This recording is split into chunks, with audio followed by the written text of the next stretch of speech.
K98talk.com, a leader in internet radio. So grab your seatbelts and take the ride of your life on K98talk.com.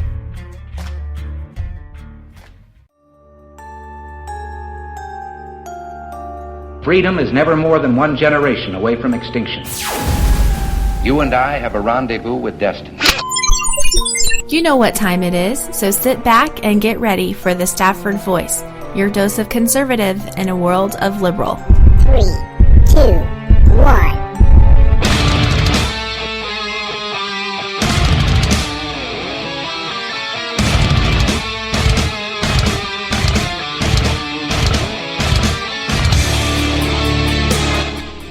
Good evening, gang. How you doing tonight? I'm your host, Daniel Stafford, and you are listening to the Stafford Voice, where we are conservative in a world of liberal.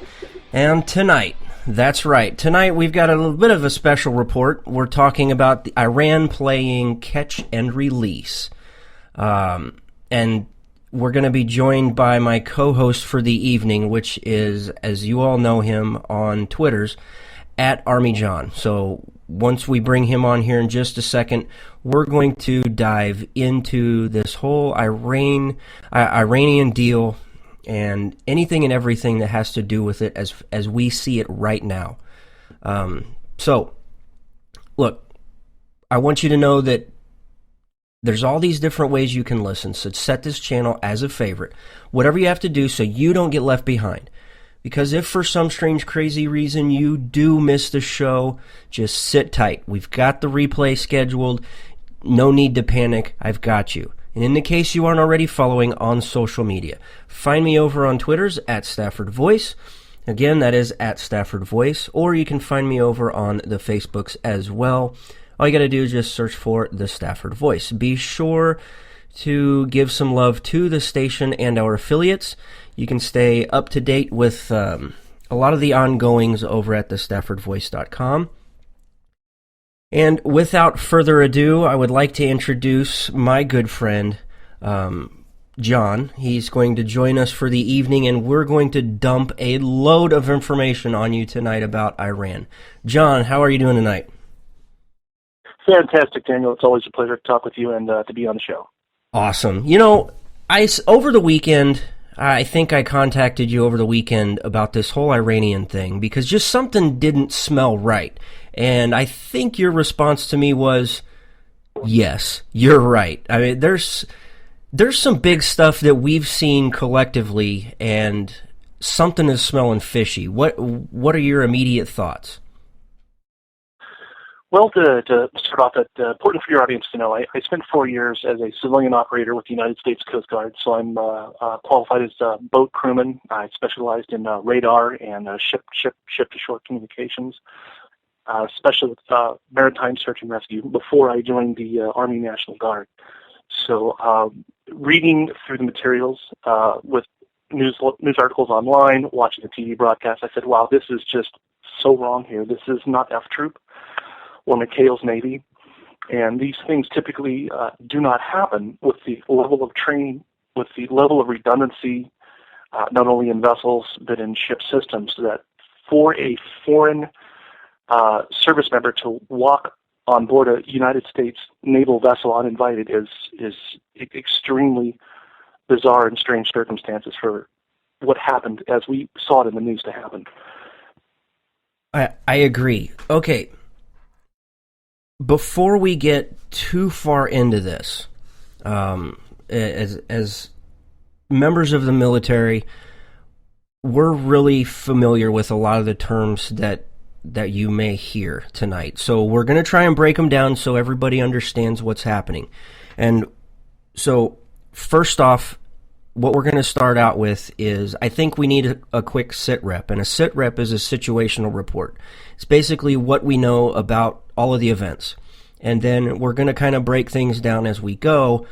So immediately, right out of the gate, the initial report that the Pentagon and especially Defense Secretary Ash Carter put out was that these boats, which were CB-90s, We'll get into what a CB90 is here in just a minute. But these CB90s, they're claiming that there was a mechanical failure. And give it a little time, and as you know, anything that happens to do with the government, they change their story. And it Absolutely. was... So, after just a couple of hours, Carter was coming out and saying, now it's a navigation error. Well, just today, the military released their timeline of events. This is a preliminary timeline of events, and I want to break this down because I think this is important to be able to understand the context of what's happening. Now, as far as the release today, they Ash Carter, Defense Secretary Ash Carter, he is saying that the boat crews had, quote-unquote, misnavigated. We'll get into the navigation here shortly. Absolutely. But they say, in the report, they said that the boat seizure happened just hours before President Barack Obama delivered his State of the Union address. Now, as we know, that was last week, and just days before the implementation of the Iran nuclear deal with those on the West.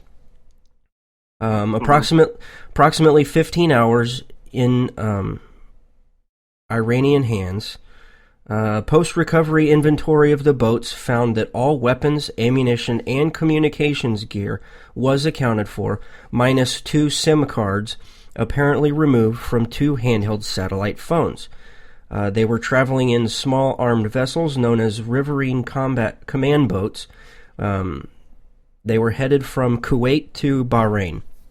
Now, Kuwait, if you're not familiar with the layout of the land, let me kind of paint the picture. So the Persian Gulf the Persian Gulf kind of runs at an angle. On the northeast side of the Persian Gulf is Iran. On the southwest side, or I should start out with, on the northwest corner of the Persian Gulf, you've got Kuwait. Now, on the southwest side of the Persian Gulf, you've got Bahrain. So correct, and that's where the Navy's major operational station is. Right, which is the Fifth Fleet, if I'm not mistaken. That's correct. That's their current operational headquarters. Okay, so in between this area of operations that we typically operate in and day out, this is normal operating vessels are coming in and out of this channel per se, where they're going from Kuwait to Bahrain and Bahrain back to Kuwait. But in between that lane and Iran, you've got a tiny little island that is operated by Iran, which is called the Farsi Island. It's a tiny little island that has a 12-mile radius surrounds the Farsi Island, which is considered Iranian water. Now, supposedly, their planned transit path for the mission, and I'm reading from what the military has issued in their preliminary investigation. The planned transit path for the mission was down the middle of the Gulf and not through the territorial waters of any country other than Kuwait and Bahrain. They were seized by Iran and escorted at gunpoint to Farsi Island, which is in the middle of the Gulf and home to an Iranian military facility. Along the approximately 50-mile journey, they were to have refueled and by linking up with the U.S. Coast Guard vessel, the Monomoy, in international waters. These things are important.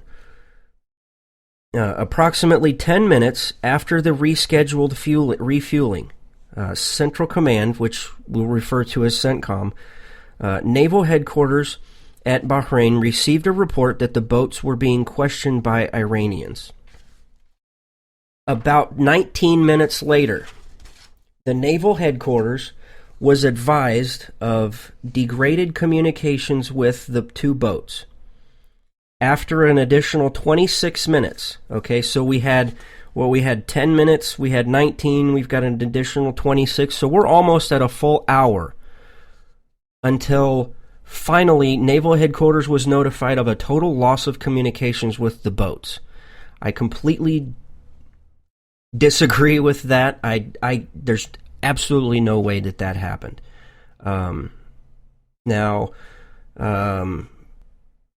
After that, they put together a large-scale search and rescue mission.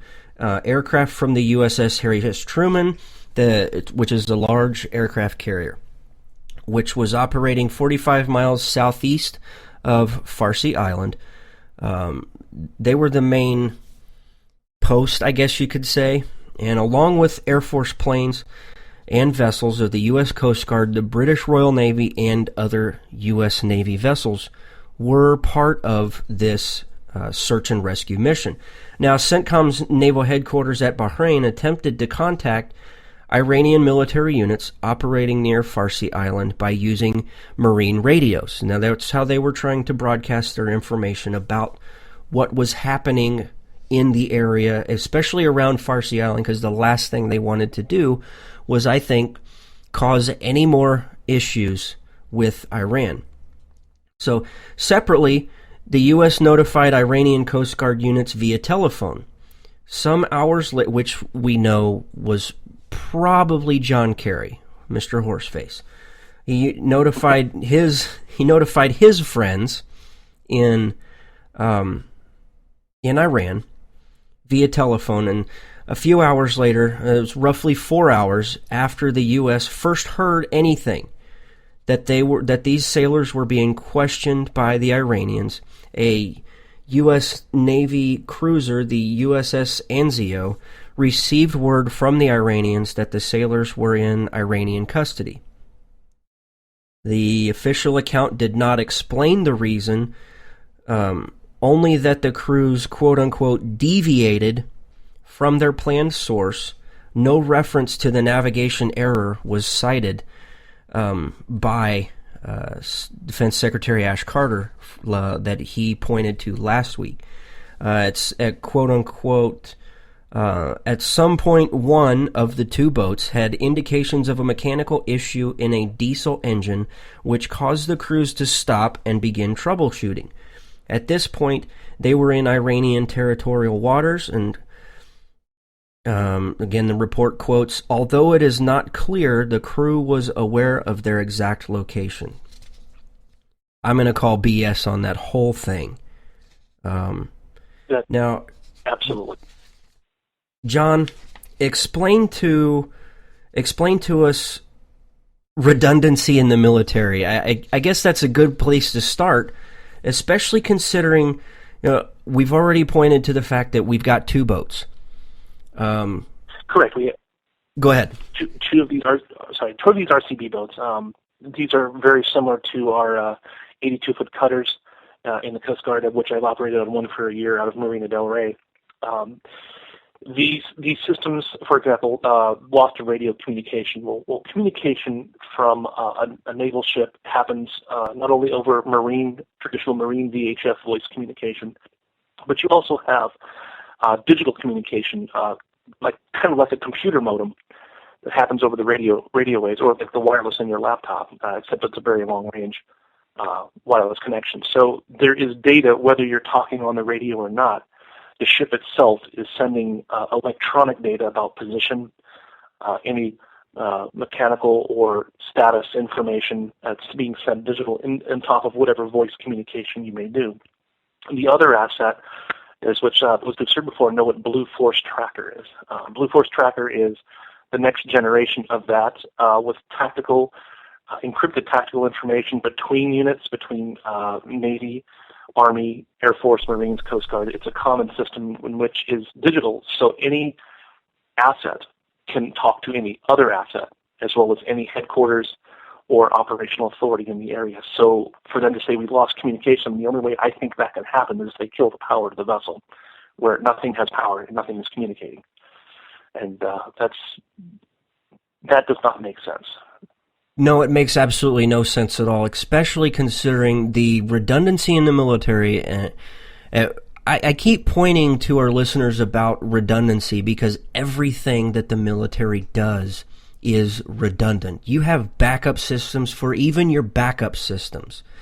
Every comm system that you have, every communication, every way you have to communicate, there is another backup system.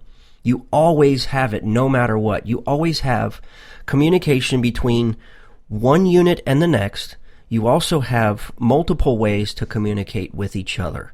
And one of the things that is sticking out to me is the fact that these missing SIM cards came up. That tells me that they had a way to communicate with anybody in the world, because those satellite phones that these SIM cards were taken out of. That now, all of our listeners are pretty much store documents. Right. You can also store documents on these SIM cards as well. That's another problem.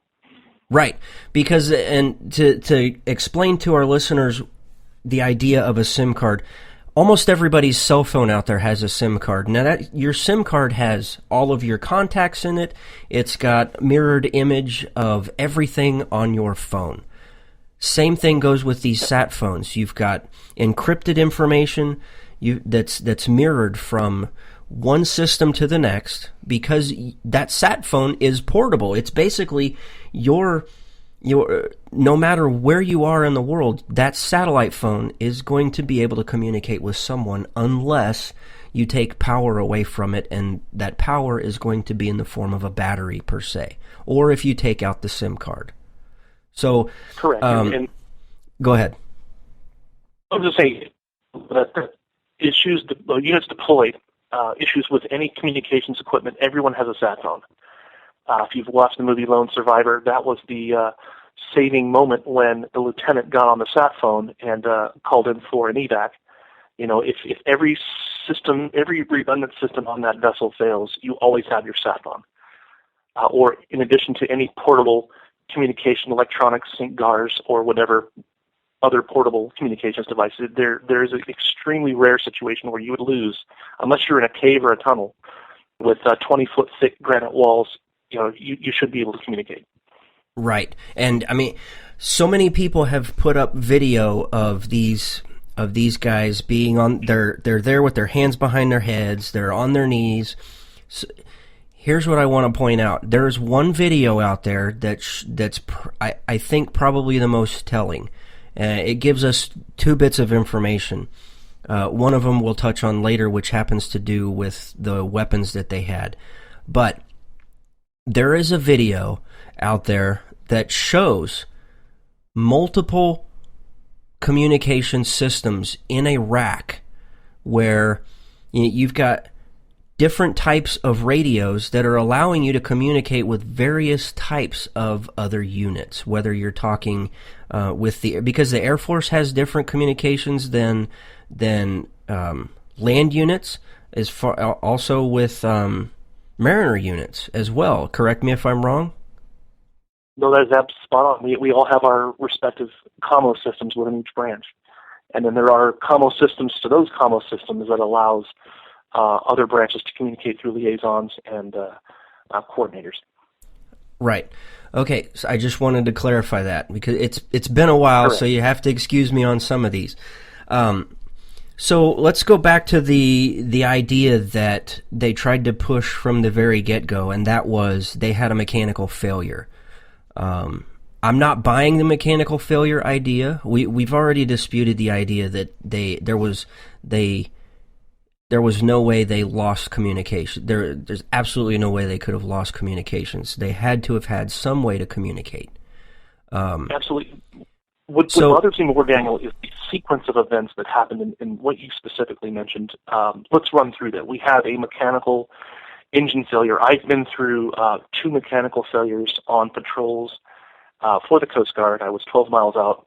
One was about 25 miles out. One was about 12. And the very first thing you do, whether it's a cap fell off the valve cover on the engine, which, that's not going to produce any problems, or I just have a major fire in the engine room. Either way, regardless of the situation, the very first thing that the Communications Watch Standard does is radio back to your order issuing authority or whoever your patrol watch standard is for your area of responsibility. So in our AOR in Santa Monica Bay, we had a situation where a clamp on an exhaust manifold broke. So it didn't create any damage, it's just that the clamp broke loose and put a bunch of diesel smoke in the engine room. That was pretty simple to fix, but at the moment that it happened, we had no damage assessment.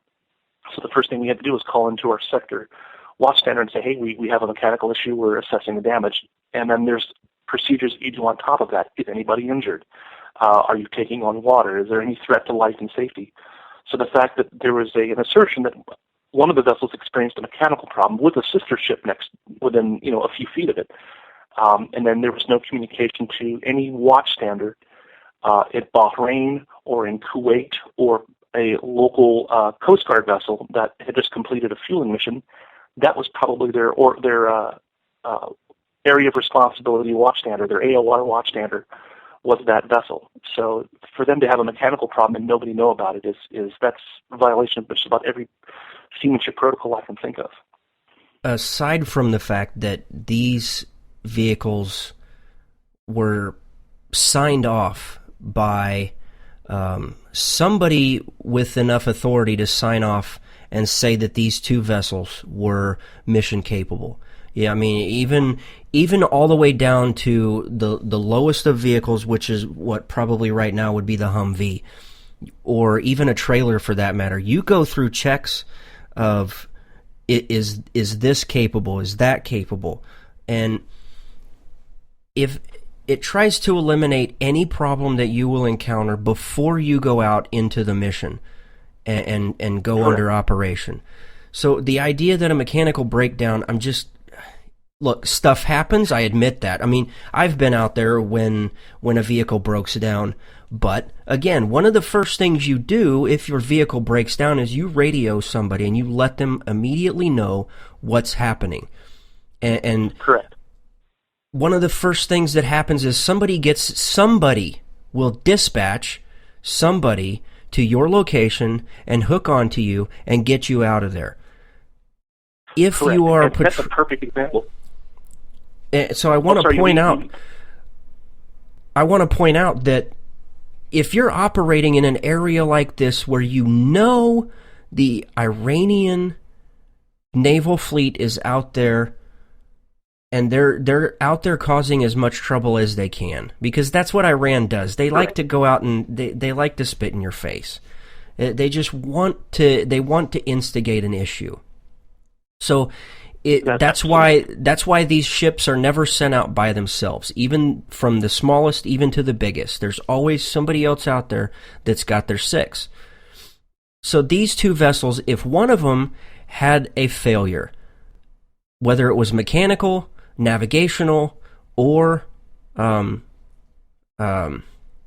communication failure, or even a casualty, because these boats have the capabilities of carrying up to 18 soldiers, whether it's sailors, SEALs, any type of personnel. They have the capability of carrying up to 18 plus still their payload of weaponry and any other payload that they may have to carry. A mechanical breakdown, that's why you have this sister ship that's floating, that's on the mission, called mission next to you, is you don't stop. You immediately pull over, you hug the coast, you hook on, and you start towing your sister ship, and you get them to the safest possible place to avoid a situation like this. Am I wrong, John? I mean, no, you are absolutely correct. Usually what happens, in fact, what had happened on the mechanical failure I had on a 41-foot utility boat with the exhaust clamp, they actually had an HH-60 at Air Station Los Angeles, rotor spinning. I mean, the crew was ready to lift off. We had no indications of casualties or injuries, It was strictly a mechanical failure. The problem was resolved in 15 minutes. But the fact is, the sector has the obligation to have a helicopter, at least one air asset on standby, and they had released 2 go-fast boats en route. So even at the very first call, hey, we have a problem, we don't even like Houston, we have a problem. The order issuing authority already has assets dispatched to intercept us. Within 15 minutes, we had the issue resolved. Helicopter crew stood down. The go-fast boats returned when they RTB'd back to base. So there was never any situation where we would be left by ourselves without somebody knowing what our current status is. Now, in this particular situation, we did not have a sister vessel with us because we were in transit to another station. But in this situation, the normal procedure is you hook up in what's called a long tow evolution. So a vessel has an engine failure for whatever reason. It's not repairable within an acceptable amount of time. Command says, all right, go ahead, hook up to vessel A and go back to the Coast Guard cutter or RTB to the nearest cruiser or whatever their order is in a mechanical situation. So the fact that they drifted into territorial waters, I can't imagine them going 50 miles or 20 miles in a drift. You drift maybe 2 to 3 miles, maybe 5 if you're down for an extended period of time. But even in international waters, Iran's not going to care if you're 2 miles within their territorial waters. So this is a very fishy situation. I don't think the facts line up with what the results are. Especially when we're being reported from when we're being told in an issued, what do I gotta call it? In what the military put out today, where they came out and said that the USS Truman, the carrier, was 45 miles away from Farsi Island. They had, we all know and have seen the capabilities that you can carry on a carrier. We don't need to get into that. On top of what the USS Truman had as far as capabilities, add to that the Coast Guard that was operating alongside of them. Correct. Couple that with the British Royal Navy, and they're not to be messed with, and a handful of other U.S. Navy vessels. At what point would a call have been made, or a stand-down call from anybody could have happened? Because a lot of signs are pointing to that, and I'm sorry that we kind of have to jump into that conclusion. But yes, you really have to look at it that way, that somebody gave a stand-down order, or there's something a little bigger here that we're missing. And that's what all the signs are leading to. This is not a crew incompetence, a command incompetence. This is not a situation where any naval or Coast Guard vessel has never encountered before. This is it sounds like it was a fairly straightforward mission. Personal opinion from my 4 years experience at sea, I think we're dealing with 1 or 2 possible missions for these RCB-90s, these riverine command boats. Either they were in a ferry mission, so you had a moderately trained crew with a stripped-down boat, so there may have been minimal ammunition, or possibly. I don't know Navy procedures, but there may have been no ammunition, which in a hostile environment, I've never seen that done. So they were ferrying the vessels from Kuwait to Bahrain, or in the other situation, they may have been on a reconnaissance mission for the Truman or any other point of observation. So regardless of what their activity was, whether it's a ferrying mission or in reconnaissance, if your vessel is being approached, you have to warn the oncoming vessels, and usually that's done over radio as well as visual. You'll have some kind of sign signal in addition to radio broadcasts. I guarantee you, the Truman, the Coast Guard cutter, Bahrain would have picked all of that radio traffic up, so they would have been aware there was a situation. If they were not armed for whatever reason, without ammunition and weapons, which we saw in the pictures, there were weapons mounted on the vessels. If they did not have ammunition in a vessel ferrying mission, they could have possibly got to a situation where they could not repel or retaliate against the incursion by the Iranians, in which, even if that was the situation, somebody's on the radio. And you can darn bet there's going to be 2 F-18s, there's going to be helicopter gunships within there in about 15, 20 minutes. So right, I don't understand how they boarded those RCBs without any message traffic. Well, and I'm going to point back to the video, that the propaganda video. We're going to call it propaganda because that's you have to take what the Iranian government is putting out. There's a level of propagandist there. Correct. The video that I was talking about earlier, where you saw the rack of radios, they did have where they were showing these sailors with their hands behind their head. They were on their knees, and the camera is kind of panning around. Every single weapon system that I saw, whether it was the 240 coax or it was the Mark 19s, which is a 40 millimeter grenade launcher, and it's basically a machine gun that lobs grenades. They actually they had cases and cartons of M16s, M4s. So they did have weapons, but again, in the video that was put out by Iran, not a single weapon appeared to be loaded. So that's correct. Which is really telling as to where a breakdown could have come into play. I mean, if you did want to point to a level of incompetence on these soldiers, it had to be on every single person that was on those 2 vessels. That every single one of them had to have been a naval reject. Because being in that territory, the last thing you want to do is go out unarmed or unloaded. Correct. And unless they were commanded by Joseph Hazelwood from the Exxon Valdez, I just can't see even the most incompetent individual. And, the Navy, as much as the Army and the Marines, we qualify our service members. Sometimes you have people that are spot on and go-getters, and sometimes you have people that are sometimes lazy. We have to counsel them. But I can't see this kind of dereliction of duty. Gilligan and his ship would have run better than this. I would agree. So I don't see a crew malfunction.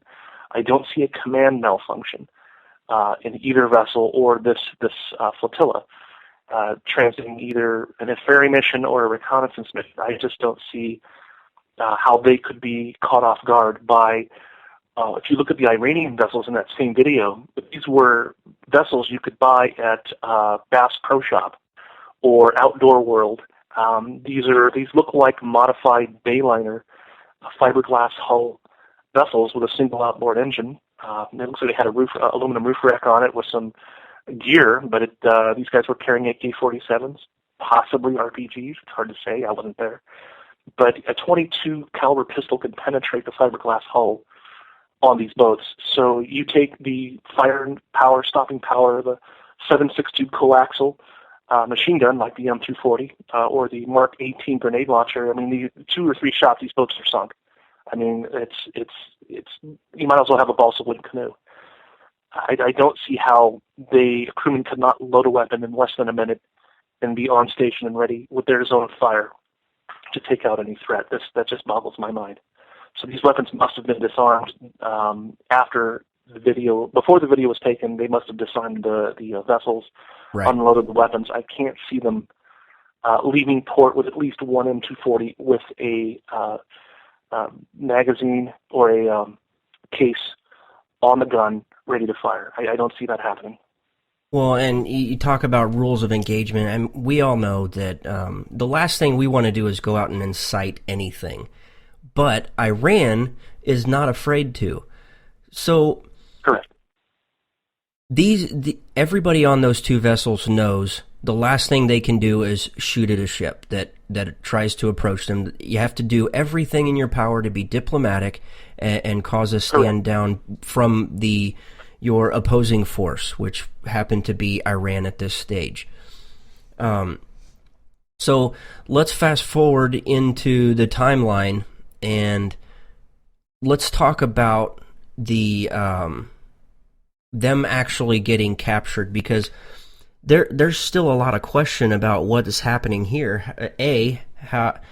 How was it that they were able to, that the Iranians were able to board these two vessels so fast and to be able to tow them wherever they wanted without anybody ever putting up a fight? Because it doesn't seem like any of these 10 people for these two crews put up a fight at all. It's almost like they called them over and said, "Hey guys, you want to come over for a barbecue?" But so then they're captured. We saw that they were fed, they were given water. I mean, in the video that was put out, they were taken care of. Correct. Now let's get into the idea that there was a dereliction of duty with the commanding officer, and what the little stunt that he pulled, and how it goes against the code of conduct. Because I think this is, again, kind of important as to the stage of events that has happened. Well, correct. I think let's assume, because we weren't there, let's assume based on the information we received, there was a situation where we had dereliction of duty. The commanding officer, on his own volition or her own volition, said, "Stand down, do not resist."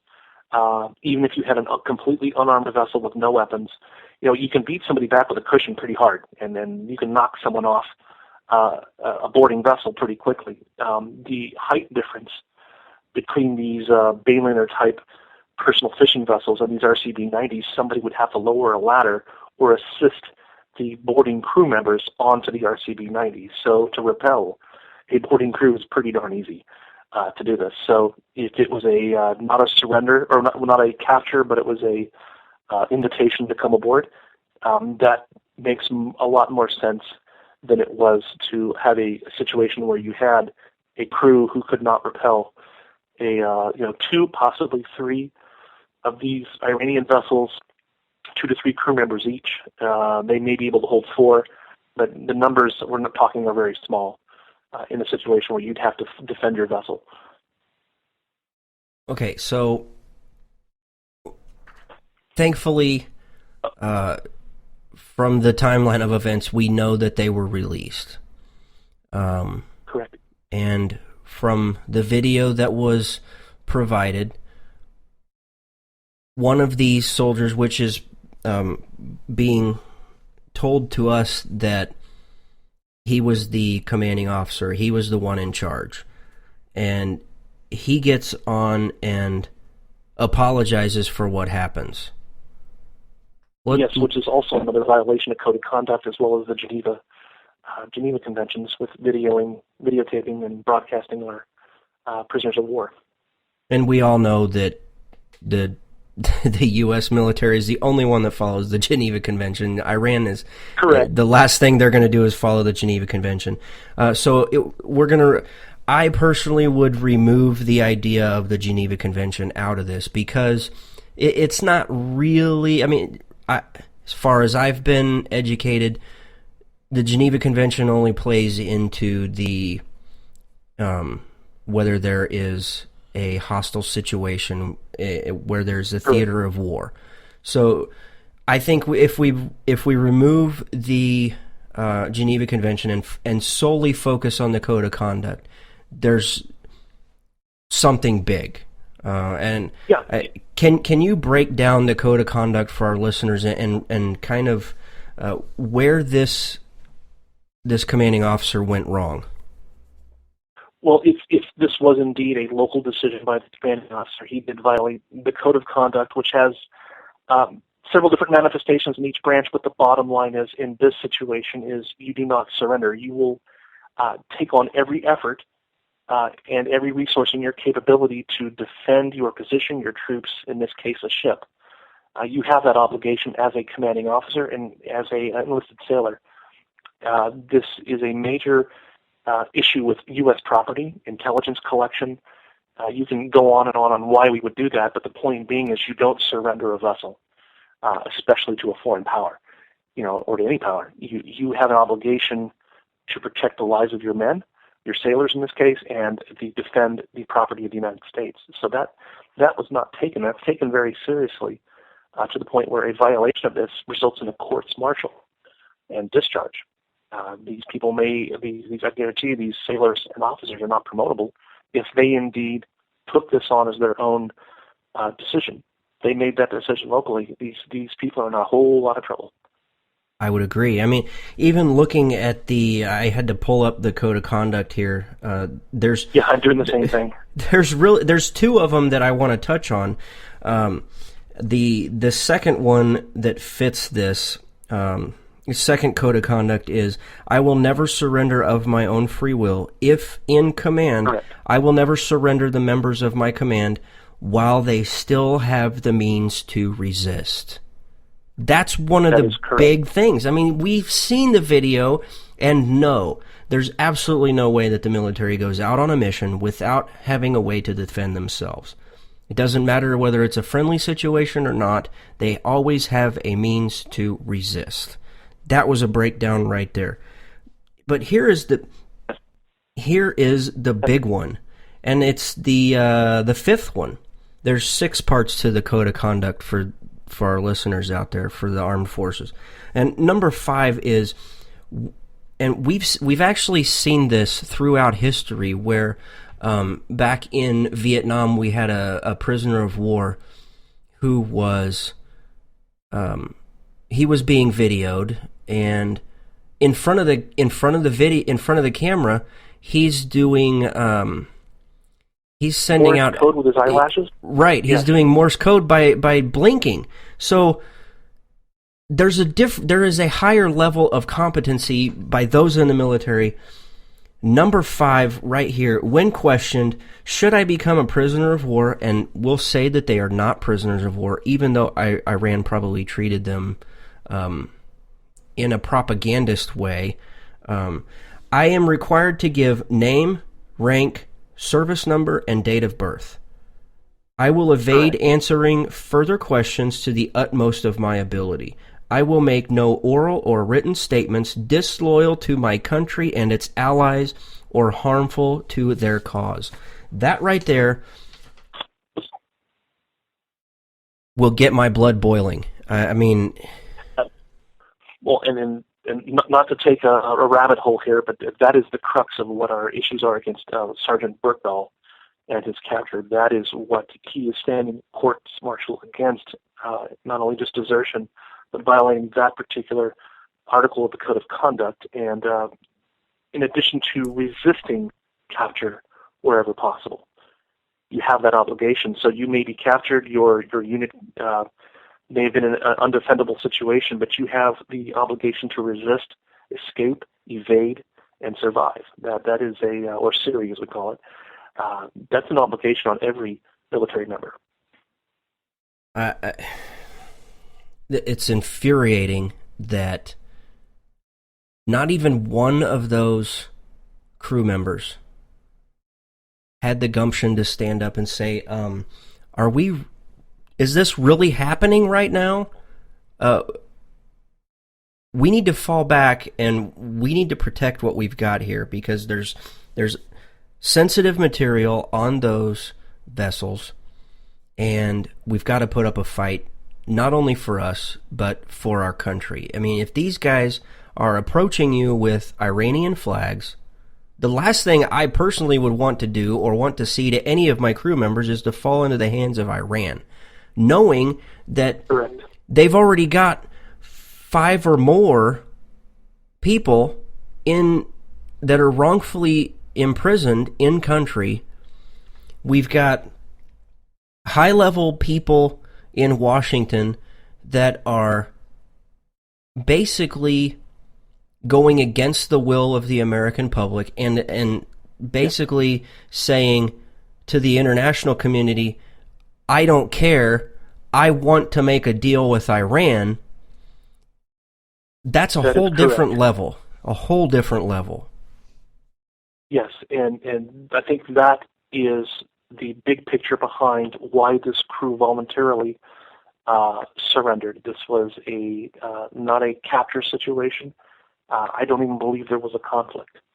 There was not a contest. This was hi, we're here for PR purposes, hands and knees for the safety of the Iranian crew, and exchanging of SIM cards from a sat phone that may have contained classified information as the point of exchange is my personal theory.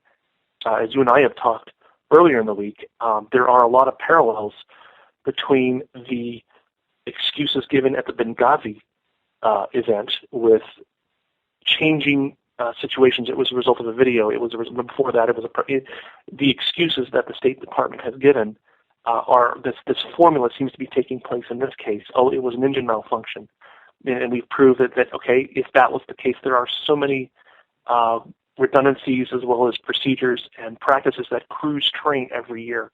You cannot set foot on a boat unless you've been signed off by a senior NCO or an officer. Yes, this person is proficient in handling these situations and their trained station.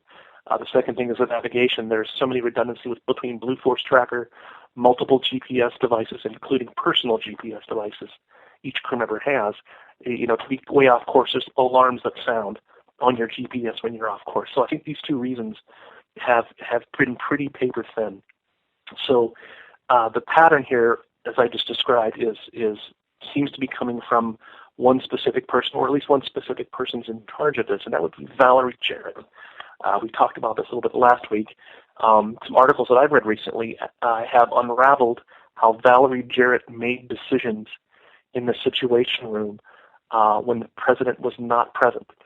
So she's making the calls, directing the Army response to the Benghazi event in those 13 hours that Benghazi was attacked, where special forces were told to stand down, and then multiple excuses were made. And the fact pattern that we saw following Benghazi, we're kind of seeing a smaller version of this, with very bizarre things that that are so far outside of military operations through standard operating procedures, code of conduct, and you name it. This is not Gilligan's Island. Somebody doesn't roll up in a fishing boat and surrender to Iranians when they're heavily armed. So I suspect there was some exchange of intelligence.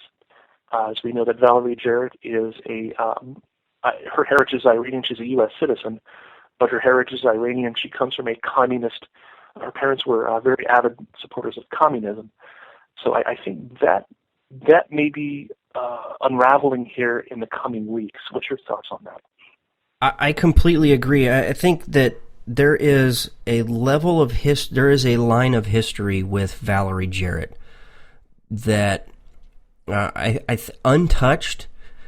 There's a history that even goes back to her father that I wish there was a way that we could link everything together, but it seems like the only connecting link in multiple issues is Valerie Jarrett. And Valerie Jarrett in Washington answers to nobody except the president.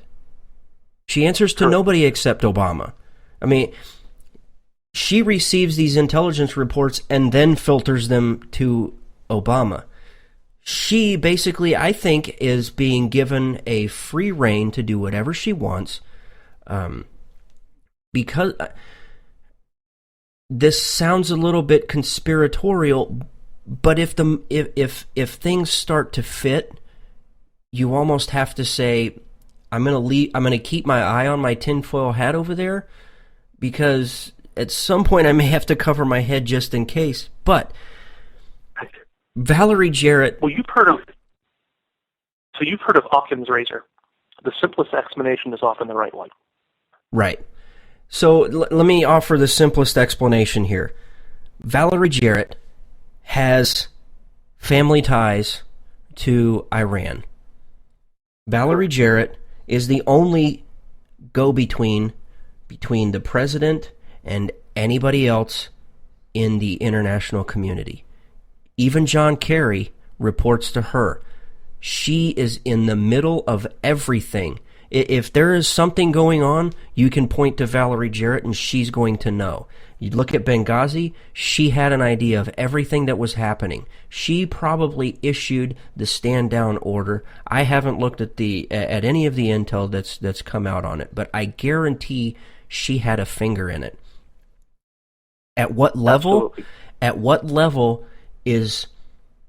has our government been infiltrated by an Iranian that is giving information to a family stronghold in Iran who is working hand and fist with the Iranian government? Well, and you hit on something very important. Just like it was said about Hillary Rodham Clinton, she either wins the presidency or she goes to jail. So she's in a very tight spot. When you look at the Obama administration, they have less than a year left in office. So as they begin to set up their next gig after the White House, whether it's chief of staff or senior advisor to the president, these people are setting up their next golden parachute. What are they going to do after their term under this president is up?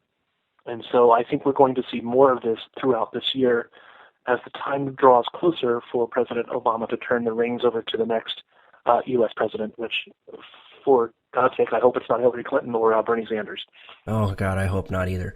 But let's touch on this because I can't believe we've gone almost 54 minutes without giving any idea as to what Iran gets out of this. Now, Iran, in the end, sanctions are lifted. They get all of that money that was tied and held back due to the sanctions, which was to the sum of $100 to $150 billion. On top of that, we gave them a check for, what was it, $1.7 billion? Yes, $1.7 billion is part of the interest, our basically. International effort. Correct. Now, is there any wonder why? More importantly, in addition to getting their money back, they're allowed to sell oil right on the market. If you watch the news, the oil is going for less than $25 a barrel, which the OPEC countries are panicking now with Iran able to sell their money. So we have this, I won't say, well, it is a transfer of wealth, but this transfer of power. Right. So I have a theory that these people, once they've got done with what they're needing to do in the administration, they're going to go back home and enjoy the benefits of their work. Right. And the home being Iran or the Middle East. And you had you touched on something that I can't believe we didn't bring up in the discussion earlier, and that is how this looks to the international community. This makes us look like a bunch of putzes. I mean, you've got Iran, who basically comes up to the strongest fighting force the world has ever known, the American fighting force. We are by far the greatest. I don't care what Obama says. We are the best. Well, there was a famous line from a Italian mafia movie where it says, "You have no friends, and your enemies no longer respect you." Right. And that's where we're headed. Yes, because Iran basically, again, if you look at the geopolitical ongoings in the area, you've got this infighting within the Islamic community, whether it's the Sunnis versus the Shiites. And a week and a half to 2 weeks ago, you basically had Saudi Arabia tell Iran to go stick it to themselves, and they pulled out all diplomatic ties. They pulled them all away. They're not going to deal with Iran anymore. So now you actually have this infighting with the Sunnis and the Shias, but yet we're aiding and abetting the enemy in Iran? I'm sorry, but somebody is benefiting from this, and only time will tell. But I've got a feeling there are some Jarretts, I guess that's their English name, there are some people in Iran who are going to become extremely wealthy. It's absolutely unreal. And John, I've got to admit that we've covered so much information tonight, and there's so much more we can talk about, but we are out of time. I just want to give you a few minutes to, if you've got any closing thoughts that you want to end with, and also how people can find you out on social media, or if there's somebody you want to give a shout out to, please do so. I'm going to go ahead and give you about a minute or so, and then we'll go ahead and wrap this up and call it an evening. Absolutely. Thank you, Daniel. I can be reached on Twitter at ArmyJon, ARMYJON. Closing comments is, situational awareness. I was taught that in basic training, whether you're fighting a firefight in the middle of an enemy camp or you're voting politics. The more that we're aware and we pay attention and listen to these events, the more we can share with others on social media and refute the lies and misinformation that seems to be prevalent, not only in our mainstream media, but sometimes on social media outlets. And remember, our next president is going to determine the fate of this country. So vote wisely and vote well. Awesome. I have to echo just about everything you said. I completely agree. I'm glad we were able to pull you on the show and dive headfirst into this. And I think there's still even more coming out in the next few days and weeks and maybe months that we may have to talk and revisit this idea again.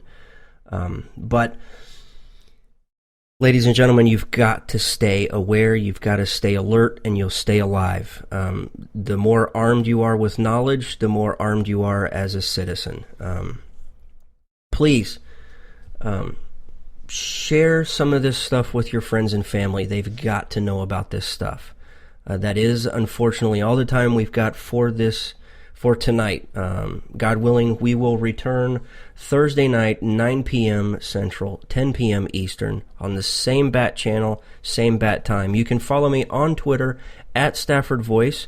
You can look me up on the Facebooks as well by searching for The Stafford Voice. Email any of your questions or comments to thestaffordvoice@gmail.com. Again, that's thestaffordvoice@gmail.com.